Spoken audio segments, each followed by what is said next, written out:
Olá, hoje vamos falar um pouquinho de liderança.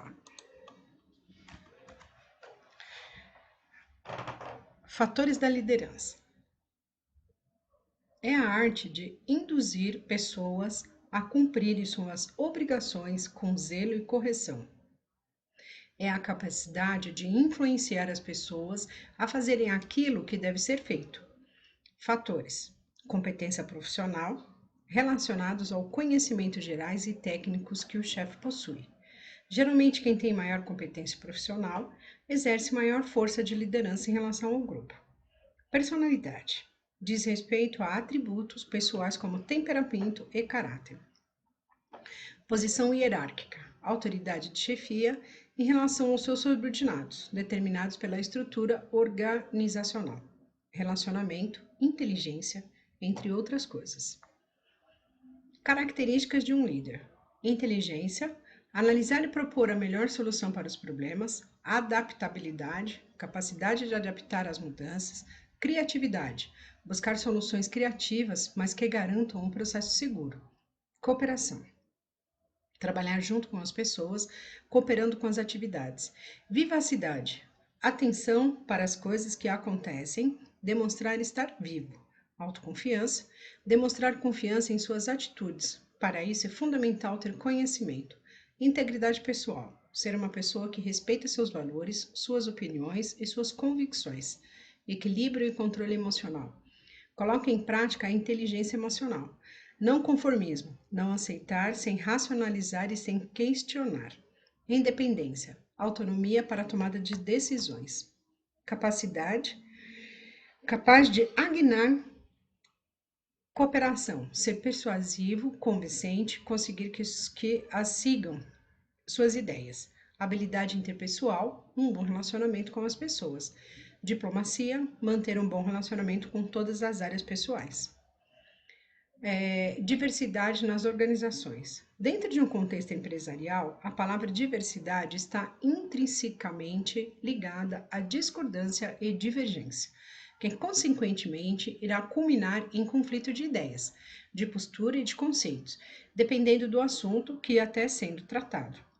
Para tanto, é fundamental e importância sabermos que o significado de missão, cultura e valores para as empresas e como são aplicados no dia a dia de quem trabalha, tornando o clima interno, e muitas das vezes difícil, de ser respirado, pois nem sempre o discurso é revertido em prática.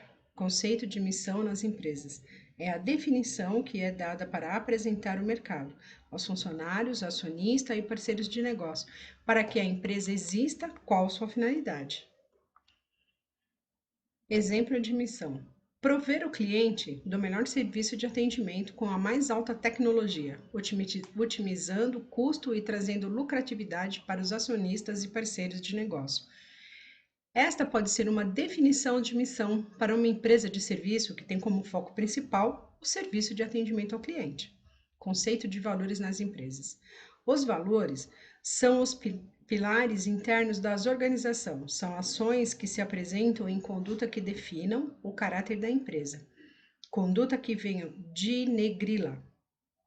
Ética e qualidade são valores inseridos por quase todas as empresas de vanguarda, principalmente as multinacionais. Conceito de cultura nas empresas. Se houver clareza entre missão e valores, a cultura organizacional deverá ser desenhada, pois a junção dos dois primeiros conceitos é a definirão a cultura de empresas, que colocadas em prática torna-se explícita e acompanha anos adentro a história da organização.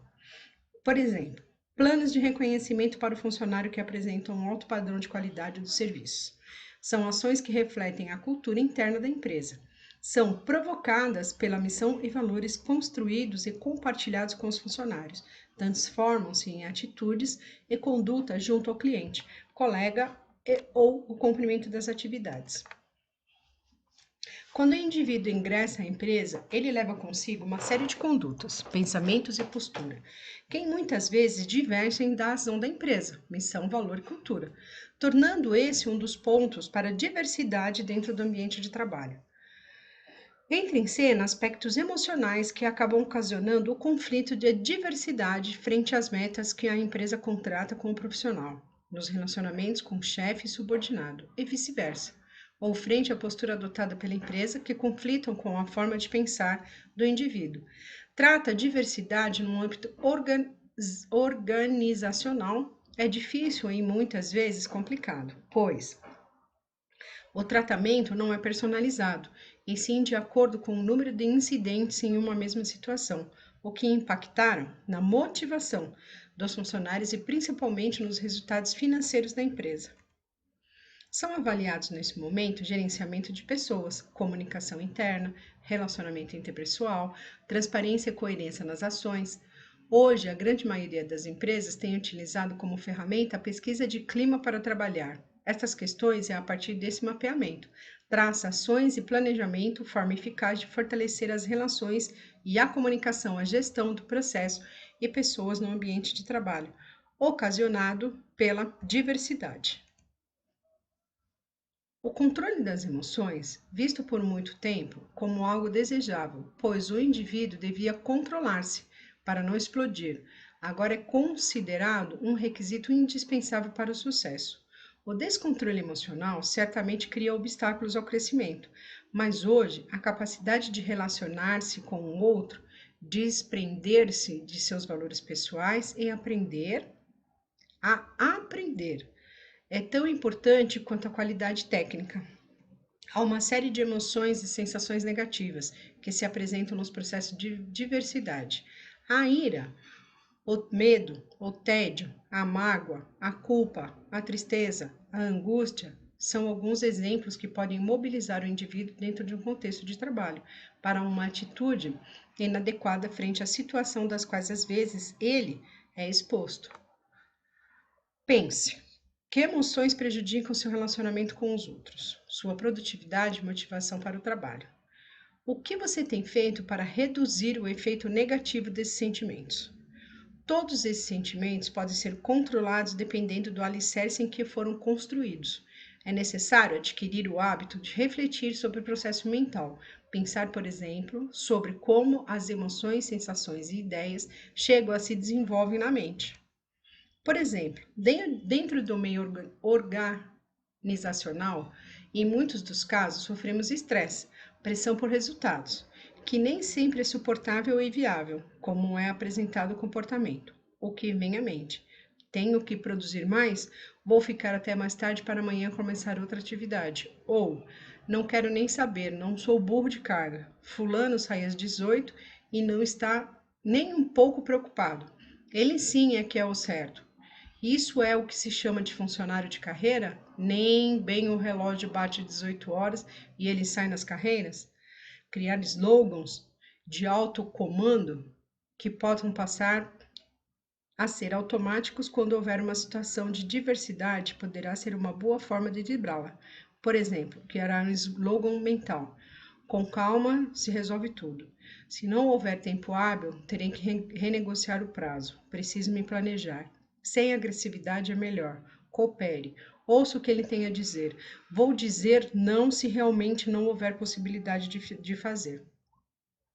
Importante. É importante fazer exercícios para relaxar a descarga. Tudo ficou entalado durante o dia. Ginástica, massagem e exercício respiratório são vitais dentro de um processo de diversidade. Buscar o caminho do autoconhecimento é uma saída que deverá agregar valor. Neste processo, avaliar qual o limite para suportar determinadas pressões ou agressões são imprescindíveis para que cada um perceba como lidar com as diversidades do contexto empresarial. Todos nós somos passíveis de mudança. Não cultive uma úlcera, um câncer, uma cefaleia crônica em função da diversidade. Permita-se. Permita-se, priva-se, trabalhe, porém envolva-se emocionalmente ao menos possível. Tenha em mente que a empresa quer o profissional e a pessoa inteira para disseminar relações agradáveis, bom humor e felicidade. Portanto, a diversidade dentro das empresas pode ser um catalisador para que cada um possa se conhecer melhor, como aprendizado, buscar um equilíbrio com relação aos outros valores pessoais, que são externalizados através de emoção e sentimento. As ações da organização, missão, valores e cultura, ambos deverão convergir para um resultado único, do sucesso do indivíduo, do seu papel profissional e da empresa, na conquista de resultados, tendo profissionais altamente satisfeitos com relação interna, saudáveis e falando a mesma linguagem do negócio. Ainda que o homem possa ser caracterizado em sua essência como aquele que constitui sua vida em torno do trabalho, desde os tempos pré-históricos, que levaram a formas iniciais de organização social, passando pelo longo período marcado pelas tarefas artesanais, até chegando à era industrial. Verificamos também que essa atividade humana fundamental vem passando por inúmeras transformações desde então. Do mesmo modo, atravessamos agora um período marcado por algumas características que vão se refletir na atual relação que as pessoas têm com o seu trabalho. Uma dessas características é a própria velocidade das mudanças, a era da teleinformação, com seus desenvolvimentos tecnológicos que permitem a veiculação de ideias, tendências e experiência. A curtíssimo prazo, impõe um novo ritmo à comunicação, que chega até mesmo a alterar as suas funções. Ao mesmo tempo, a necessidade de um espaço demarcado é concreto, de área de trabalho. Vai sendo substituído por empresas virtuais, sustentadas pela nova formação de comunicação e integração via satélite e computador, levando a prescindir a cada vez mais a ideia tradicional do emprego e escritório. Por exemplo, uma pressão constante e ininterrupta é agora exercício sobre o mundo dos negócios. É naturalmente não apenas sobre essa esfera, mas todas as outras também, exceto que nos interessa aqui privilegiar esta área, levando à instalação de um outro movimento igualmente característico deste momento, que é a globalização. As economias locais não podem mais ser pensadas como atividade estanque, desligada a um contexto maior, que atualmente engloba, de fato, todo o mundo, desde a distribuição da matéria-prima, passando por operações bancárias, fusão empresariais, estabelecimento de diretriz comum. Tudo leva a uma perspectiva de um grande e único mercado planetário. Num mundo de crescente flexibilização, é necessidade de rápidas adaptações. Tem mais chance de sobrevivência aquele que se mostra com maiores condições internas de acompanhar tal ritmo de movimento, pressão, exigência e indefinições. Quem supõe estar com a vida resolvida ao se conseguir um emprego numa grande companhia? Exemplo, eu hoje pego no contrapé de engenharias, terceirizações, enxugamento geral de máquina administrativa, com visitas a manter a empresa funcionando no mercado cada vez mais competitivo. O psicólogo tem sido constantemente chamado a participar das gestões administrativas, desde que essas se constituíram como tal. De início, seu papel era acomodar as coisas para que o funcionamento rendesse o máximo possível, com o menor número de baixas, elevando a empresa a uma maior produtividade. Cada vez mais a necessidade de trabalho em equipe se torna imperiosa, enfatizando as condições internas de cada um para atuar dessa maneira. Lidar com integração e descontinuidade simultaneamente requer a utilização de posições mentais que deem conta de divisões, reuniões, combinações e identificações, diferenciações e, por fim, colaborações. Aí pode entrar o psicólogo com uma bagagem, por um lado, acumulada nos muitos anos de participação no mundo de relações do trabalho, e como mais recentemente tem se mostrado a utilidade do conhecimento adquirido a partir de sua experiência com o funcionamento psíquico. De um lado, temos a possibilidade de treinamento de funcionários, que em posição chaves poderem se tornar multiplicadores das novas visões que se faz necessária frente ao novo paradigma de relações com o trabalho. Palavras vazias, hábitos mentais obsoletos e proverbial medo do desconhecido, aliados à nossa frente tendência de anular as pressões de forma imediatista. Tudo contribui para que a solução faz de conta se perpetue, ainda que travestidas de novidade. Quanto mais a pessoa se conhecer, mais chance terá de não ser pega desprevida por uma circunstância, respondendo a elas de uma forma inadequada devido à urgência ou ainda da própria autossabotagem de que pode ser alvo em função das pressões exercidas pelo funcionamento mais primitivo. submetido ao princípio de prazer e desprazer. Da mesma forma, os dirigentes das empresas precisam entrar em contato com esses fatos, que não são estrangeiros, ainda que possam lhe parecer despercebidos. A tarefa não é nada fácil, pois nem sempre são preparados para tomar conhecimento do que não é realmente possível obter, sempre a maior número de vantagens sem pagar qualquer preço por isso. Os campos de atuação poderiam ser vários: negociação, relação pessoal no trabalho, navegação em tempos de crise, preparação para a introdução de novos elementos e até mesmo sensibilização desse dirigente para os aspectos sociais da nossa vida atual. Já vimos acima que a necessidade básica da organização sempre foi a produtividade. Do outro lado, temos as necessidades das pessoas que compõem a organização, que são segurança, reconhecimento, autoestima e por aí vai. O motor da organização era o confrontamento dessas duas dimensões. A teoria Y de McGregor nos mostra que as pessoas, para se sentirem motivadas, precisam ter satisfeito em seus anseios e necessidades, que não são apenas materiais, mas principalmente sentimentais e espirituais. Se as pessoas não se sentirem na organização um projeto coerente, ficam desmotivadas. A organização são as pessoas que dela fazem parte, portanto, se elas estão desmotivadas, a dimensão holística, organizacional, tem que ter um sentido mais amplo e as pessoas têm que estar conscientes dos seus atos e do seu objetivo da empresa. Deve existir uma coerência.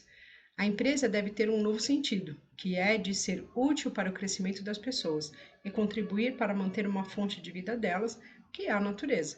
Deve-se passar por segmentação e superespecialização para um modelo transdisciplinar, onde os três níveis, homem, sociedade e natureza, se interajam sinergicamente. Antes de passarmos para o modelo de nova organização, é importante discutirmos o papel das pessoas nesse processo. Antes de tudo, é preciso que as pessoas tenham dentro dela um modelo holístico. Pessoas não comprometidas com essa visão holística podem, num primeiro momento, conseguir fazer parte do processo, mas se sentirão desmotivadas e não se entregarão de alma nesse objetivo. Para participar dessa nova cultura, é preciso que as pessoas sejam altruístas e comprometidas com o bem-estar de outrem. É evidente que não se desenvolve facilmente esse sentimento nas pessoas. Existem poucas pessoas que já atingiram esse estágio, mas o principal é estar aberto para aprender e motivado para crescer. Este perfil de pessoas é que farão parte dessa nova organização. Nesse tema foram abordadas as características de um líder. Você precisa entender o papel de um líder, pois o trabalho em equipe exige esse conhecimento. Liderança é a arte de induzir pessoas a cumprirem as suas obrigações com zelo e correção. É a capacidade de influenciar as pessoas a fazerem aquilo que deve ser feito. Precisamos entender a diferença entre chefe e líder. Chefe é a pessoa que foi colocada em um cargo de comando, imposição da instituição. Líder, uma pessoa que consegue induzir as pessoas a cumprir as suas obrigações com zelo e correção, independente do cargo de chefia. Muitas vezes temos chefes que não são líderes e líderes que não são chefes. O ideal seria termos chefes líderes. As características de um líder são inteligência, adaptabilidade, criatividade, cooperação, vivacidade, autoconfiança, integridade pessoal, equilíbrio, controle emocional, não conformismo e independência. Definição. Definições importantes para entendermos o papel de uma instituição é a definição de missão, motivo de existência da empresa, porque ela é importante. Visão, qual a perspectiva para o futuro? Valores quais os conceitos éticos são os alicerces dessa empresa. Para um bom relacionamento dentro de uma instituição, é necessário adquirir o hábito de refletir sobre o processo mental, pensar, por exemplo, sobre como as emoções, sensações e ideias chegam e se desenvolvem na mente.